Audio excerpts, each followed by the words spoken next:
Hey everybody, it's Ron from RJT Travels, and today we're going to be talking about my top 5 Disney dining mistakes. So stay tuned.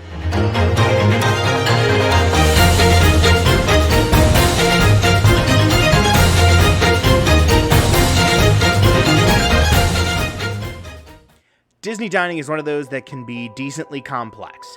There is a lot to know as far as what restaurants are available, where are the restaurants at, what do making the reservations mean, understanding what the dining plan is. It can get a little complex, but looking at it from a high level, from a basic level, these are my top 5 dining mistakes when it comes to Disney dining. Number 5, that is forgetting about the resorts.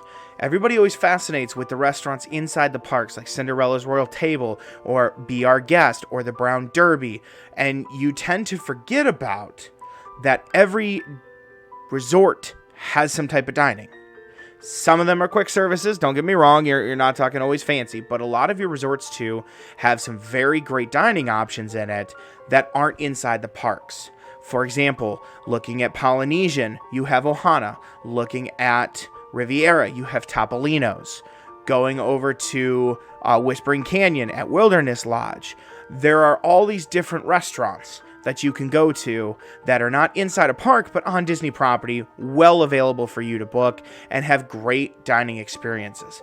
Personally, some of my favorite dining at Disney is actually in the resorts, not in the parks. So don't forget to look at the resorts when you're trying to figure out your Disney dining, because there are some great options available to you that give you some great new dining experiences. Number 4 is understanding the location of your dining. I know I just told you don't forget about the resorts, but it brings me to my point of knowing the location. If you're going to book a dining reservation in a resort, make sure you know how to get to that resort and make sure you allot enough time to get there. You're going to be having dinner at Ohana and you're in Animal Kingdom, it's a decent bus ride to get over there. Now, you can always catch the Polynesian bus from the Animal Kingdom lot and go right over to it, but it's going to take some time to wait for the bus, board the bus, ride the bus, get off and get to your dining reservation. So just make sure you understand your location and how much time you're going to need for that reservation. Same thing applies to when you're in the parks. Knowing where something is can really make a difference. For example, in Hollywood Studios, if you're going to be getting on Rock and Roller Coaster or Hollywood Tower of Terror, make sure to give yourself enough time if you've got dining reservations at Mama Melrose, all the way on the other side of the park. Same concept, you have reservation at Tony's in the front of Magic Kingdom. Make sure you're not just getting onto Splash Mountain or you're all the way on the Little Mermaid ride, because you're going to need to prep and give yourself time to make your way to that reservation. So location is key with dining reservations, planning your day, making sure you understand where things are at, so that way when you are heading to your reservation, you're not rushed and trying to push people over to make it there on time. My third dining mistake comes to don't have a fear of missing out. People tend to get overwhelmed with dining reservations and they want to book all the dining reservations they can. They want to try and get in every restaurant and they want to have 3 a day. And I tell people all the time, dining reservations are great. You can have some amazing food, amazing experiences, but don't let that consume your day. When you sit down to a dining reservation for dinner, you could be there for 2 to 3 hours, depending on how fast you eat, how busy the restaurant is, how immersed you are in the atmosphere. Did you do a round of drinks first?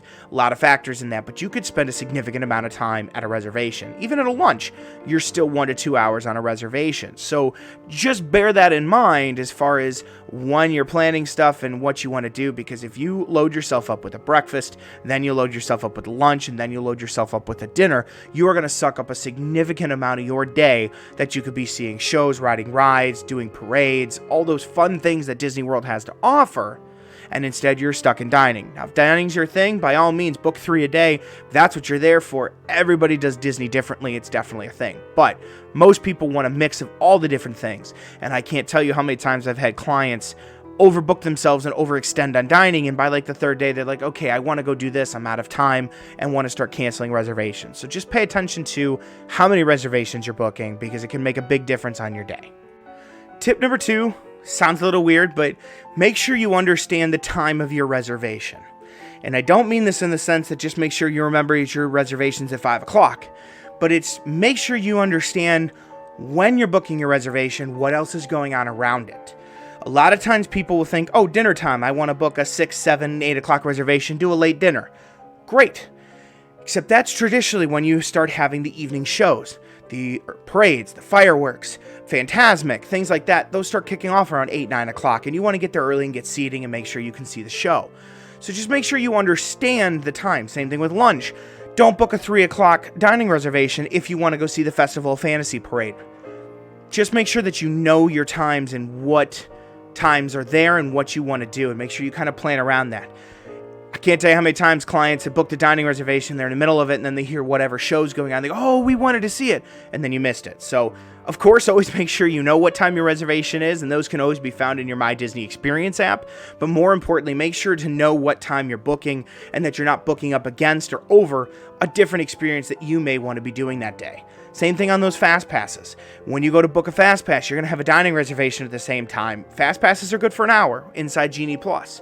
So if you book a dining reservation at Genie Plus and you can't make it, you're going to lose out on the day just because you didn't plan right. So just make sure to know what times your dinings are, so that way you can kind of plan your day both ahead of time and day of ahead of those dining issues.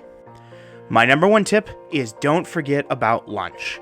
Everybody always thinks I got to book a dining reservation, I got to do dinner, I got to sit down and do a big dinner.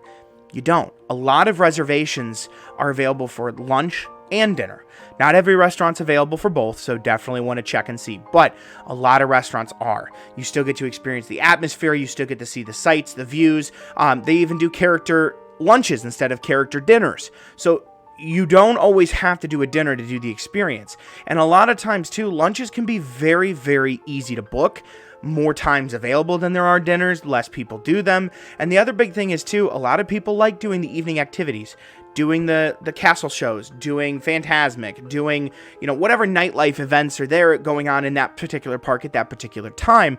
You don't necessarily want to worry about sitting down and doing dining. Same thing if you're doing like the Not So Scary Halloween party or the Oogie Boogie Bash or any really party that's going to be happening. Those are always evening. So it's better to do a lunch if you're trying to get into a particular place and free yourself up in the evening for maybe a quick service, and that way you can stay in the parks and stay what you're doing. So just kind of bear that in mind, that you can always do lunch just like you can do dinner, and sometimes it's going to be the same experience, maybe a different menu, maybe a little bit of a lighter menu, but it also might be a little bit of a lower cost, and you still get to say you ate there. So don't forget about lunch. It can be just as beneficial as dinner, a little bit less cost, and make your day just that much easier.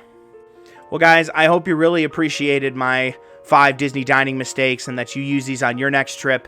Always don't forget, RJT Travels is a fully certified travel agency. Would love to help you on your next Disney trip. We know all of the different dining in and outs, reservations, the whole 9 yards, and we can walk you through all that. Also, don't forget, check out my other video here about the 2024 dining plan rollouts that are happening in January. So if you are thinking reservations for next year and looking at these different mistakes, having some questions about the dining plan, I hope that video might help you. And of course, you can always reach out to us, rjttravels.com, and send us a message on there. We'd be happy to help you on your trip. Or you can always check us out on any of our social media channels and reach out to us there as well. We'd be more than happy to help you. So I hope these mistakes helped you. If I missed one, or if you've got a good one that you always made a mistake with and you think is great, leave a comment below. I'd love to learn more. Maybe we'll do a part 2 of this video with more Disney dining mistakes if we can get enough commentary on it. So let me know your thoughts if you got a mistake, and I hope this helped you, and we'll see you soon. Thanks, guys.